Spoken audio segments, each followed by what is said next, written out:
বক্তব্য রেখেছেন আমাদের মাওলানা শেখ কামাল হোসেন ভাই।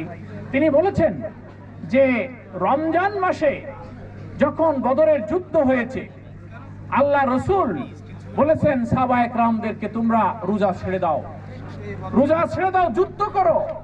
কারণ আজকে দিন প্রতিষ্ঠার জন্য যুদ্ধে যদি মুসলিম বাহিনী পরাজিত হয়ে যায়, তাহলে দিন দুনিয়া থেকে বিদায় নেবে। এই রোজা তো ইসলামের একটা ফরজিয়াত, সুতরাং রোজা ছেড়ে দাও, তোমরা বলিষ্ঠভাবে যুদ্ধ করো।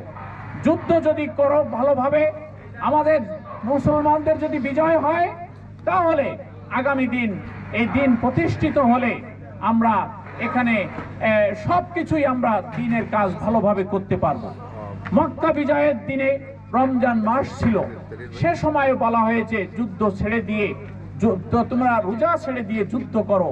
মক্কা বিজয় হয়ে গেলে বিশাল অঞ্চল মদিনা, মক্কা সব মিলে যখন ইসলামের জয় জয়কার হয়ে যাবে, তখন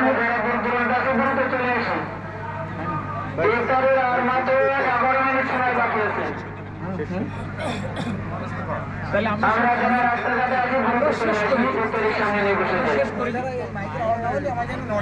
জি সম্মানিত রোজাদার ভাইরা, না আচ্ছা মাইক চলুক, আমরা শেষ করে দিচ্ছি।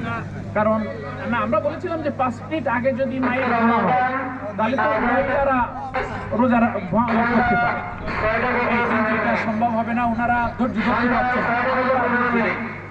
তো এই জন্য আসুন, জামাত ইসলামী যে কর্মসূচি নিয়েছে, এই কর্মসূচিকে সফলভাবে আমরা বাস্তবায়ন করি এবং আমরা সারা দেশে আমরা আবার জোরে সোরে আন্দোলন সংগঠনের কাজকে মজবুতভাবে এগিয়ে নিয়ে যাই, যেন আগামী দিনে একটি যে জাতীয় নির্বাচন আসবে, আমরা সেজন্য ধৈর্য সহকারে অপেক্ষা করি এবং সেখানেই যেন আমরা ইসলামকে বিজয়ী করতে পারি।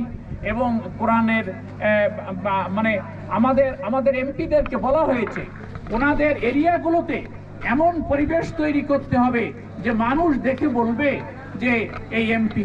আর ইতিমধ্যে সে কাজ হয়েছে, সেটা কিভাবে শোনেন আপনারা। জামাত ইসলামীর এমপিরা বলেছে যে আমরা সরকারের শুল্ক মুক্ত গাড়ি নেব না, ফ্ল্যাট নেব না, কারণ এইগুলো যদি না নেওয়া হয়, এইগুলো তো রাষ্ট্রের জনগণের জন্যই ব্যয়িত হবে। আর ওইগুলো যদি আমরা ভোগ করি, তাহলে তো এমপি হওয়া মানে হলো ভোগের চিন্তা করা। জামাত ইসলামী সে চিন্তা করি নাই। এই কথা ঘোষণার পরে আপনারা শুনলে খুশি হবেন, সরকারি দলের এমপি মন্ত্রীরাও বলেছে আমরাও শুল্ক মুক্ত গাড়ি নেব না, আমরাও ফ্ল্যাট নেব না।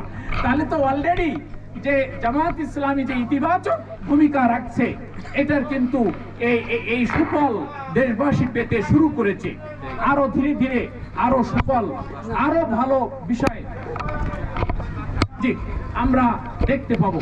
এই জন্যে আমি সকলকে সংগঠিত হওয়া, আরো বেশি দিনের জন্য কাজ করা, দিন প্রতিষ্ঠার জন্য কাজ করা, আমি এই আহ্বান জানাবো এবং কোরআনের প্রতিষ্ঠা লড়াই আমরা করে যাব, এই আহ্বান জানিয়ে আমার কথা শেষ করছি। ওয়া মা তৌফিক ইল্লা বিল্লাহ। আসসালামু আলাইকুম ওয়া রাহমাতুল্লাহি ওয়া বারাকাতুহু।